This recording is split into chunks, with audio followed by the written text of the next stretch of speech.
Hi viewers, welcome to cine wallet. ఎంతో కాలంగా యావత్ క్రికెట్ ప్రపంచం ఎదురు చూస్తున్న మ్యాచ్ నిన్నైతే ముగిసిపోయింది. ఇక చిరకాల ప్రత్యర్థులైన ఇండియా అండ్ పాకిస్తాన్ జట్లు దుబాయ్ వేదికగా తలపడ్డాయి. ఈ మ్యాచ్ కోసం ఎంతో మంది 1000 కళ్ళతో ఎదురు చూశారు. టీమిండియా ఫ్యాన్స్ అందరూ కూడా ఇండియా గెలవాలని కోరుకుంటున్నారు. వాళ్ళు అనుకున్నట్లుగానే ఛాంపియన్స్ ట్రోఫీలో భాగంగా ఆదివారం జరిగిన మ్యాచ్ లో రోహిత్ సేన విజయం సాధించింది. Super star batter Virat Kohli century పూర్తి చేసుకోవడంతో అభిమానుల ఆనందం కూడా రెట్టింపైపోయింది.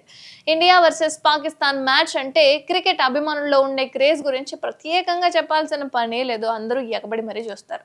అందులోనూ ఛాంపియన్స్ ట్రోఫీ లాంటి ఒక మెగా ఈవెంట్లో ఈ రెండు టీమ్స్ తలబడుతున్నాయంటే కొన్ని కోట్ల మంది టీవీలకు కూడా అతుక్కుపోతూ ఉంటారు. చాలా మంది స్టేడియానికి వెళ్ళి లైవ్ లో ఆ మ్యాచ్ ను ఎంజాయ్ చేద్దామని కూడా అనుకుంటారు. కానీ కొంతమందికి సీట్లు దొరక్క వెళ్ళరు. ఇక సాధారణ ప్రేక్షకులే కాకుండా సెలబ్రిటీలు కూడా ఇండియా పాకిస్తాన్ మ్యాచ్ అంటే ఆసక్తి చూపిస్తున్నారు. అలానే ఆదివారం జరిగిన మ్యాచ్ కూడా అలా చాలా మంది సెలబ్రిటీలతోనే గడిచిపోయింది. అందులో ప్రముఖ నటుడు, మాజీ రాజ్యసభ సభ్యుడు మెగాస్టార్ చిరంజీవి కూడా హాజరయ్యారు. అలాగే డైరెక్టర్ సుకుమార్, ఆంధ్రప్రదేశ్ మంత్రి నారా లోకేష్ కూడా ఉన్నారు. స్టేడియంలో వారిని చూసి చాలా మంది తెలుగు వాళ్ళు కూడా షాక్ అయిపోయారు. అయితే సెలబ్రిటీలు క్రికెట్ మ్యాచ్ కు రావడంతో కామెంటేటర్ గా వ్యవహరిస్తున్న టీమిండియా మాజీ క్రికెటర్ అంబటి రాయుడు వివాదాస్పద వ్యాఖ్యలు చేశాడు. ఇలాంటి మ్యాచ్లకు వస్తే టీవీల్లో ఎక్కువగా కనిపిస్తారు కదా, పబ్లిసిటీ స్టంట్, అందుకే వస్తారంటూ చాలా చీప్ కామెంట్స్ చేశాడు. అది కూడా సుకుమార్, చిరంజీవి గురించి తెలుగు కామెంటేటర్లు ఇలా మాట్లాడుతున్న సమయంలో రాయుడు ఈ వ్యాఖ్యలు చేశాడు.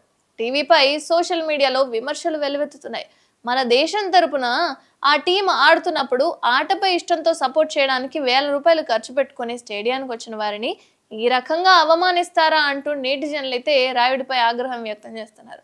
అయితే క్రికెట్ గొప్పదే కాదని ఎవరు అనరు. కానీ చిరంజీవి, సుకుమార్ టీవీల్లో కొత్తగా ఇప్పుడేమైనా కనిపిస్తున్నారా? అంతగా కనిపించడానికి టీంకి అంటే క్రికెట్ కోసం రావడానికి వాళ్ళ గురించి ఎవరికి తెలియదు అనుకుంటున్నారా? పాన్ ఇండియా డైరెక్టర్ గా సుకుమార్ గురించి దేశం అంతా తెలుసు. ఇక మెగాస్టార్ చిరంజీవి గురించి కూడా ప్రత్యేకంగా చెప్పాల్సిన పని లేదు. దేశ ప్రధాని నరేంద్ర మోదీతో కలిసి సంక్రాంతి సంబరాల్లో పాల్గొనే రేంజ్ అయింది. అయితే భారతదేశపు రెండో అత్యున్నత పౌర పురస్కారం పద్మవిభూషణ్ అవార్డు గ్రహీత చిరంజీవి. అలాంటి వాళ్ళు ఎంతో ఇష్టంగా ఆటపై తమకున్న ప్యాషన్తో మ్యాచ్ చూసేందుకు వస్తే టీవీలో కనిపించేందుకు వచ్చారని చెప్పి అంటావా అని చెప్పి నెటిజన్స్ అయితే గట్టిగా వేసుకుంటున్నారు. ఎందుకింత అహంకారం అంటూ రాయుడిని తిట్టిపోస్తున్నారు. వాళ్ళు పబ్లిసిటీ కోసం రావడం కాదు, నువ్వే అటెన్షన్ కోసం ఇలాంటి చీప్ కామెంట్స్ చేస్తున్నావు అంటూ నెటిజన్స్ కూడా మండిపడుతున్నారు.